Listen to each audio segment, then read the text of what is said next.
আমরা যে মহিয়সী নারীর কথা স্মরণ করি আজকে অনুষ্ঠানটির আয়োজন করা হয়েছে, সেই মহিয়সী নারীর আত্মা আজকে শান্তি পাবে।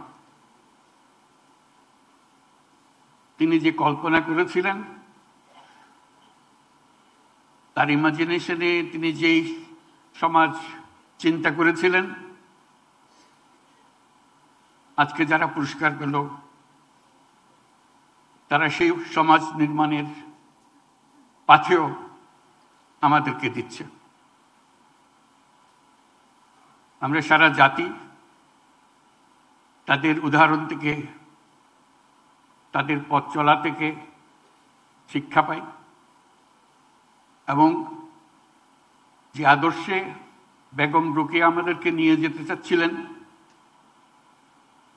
অতি চমৎকারভাবে তুলে ধরেছিলেন তার বক্তব্যে, তার লেখায়।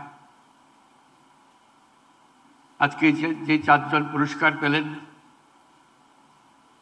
যারা রোকেয়ার সেই পথে আমাদের জাতিকে তুলে দিল, এগিয়ে দিল, আমরা ভাগ্যবান, আমরা ভাগ্যবতী। 4 গুণ শক্তিশালী এনজাইম ও অধিক ফেনা সমৃদ্ধ অরিক্স সিলভার ওয়াশ মাত্র 70 টাকায়। আমরা 100 বছর পরেও আরেকজন রোকেয়া সৃষ্টি করতে পারি নাই, এটা আমাদের দুর্ভাগ্য। তিনি যেসব দিক নির্দেশনা দিয়ে গেছেন, যেসব স্বপ্ন দেখিয়ে গেছেন, সেই স্বপ্নকে আমরা আমলে আনতে পারিনি। কথা বলেছি, অগ্রসর হতে পারিনি। আজকে তার জন্ম উপলক্ষে যে আয়োজন, সেটা শুধু তাকে স্মরণ করার জন্য না, আমাদের ব্যর্থতাগুলো খুঁজে বার করার জন্য। কেন আমরা ব্যর্থ হলাম?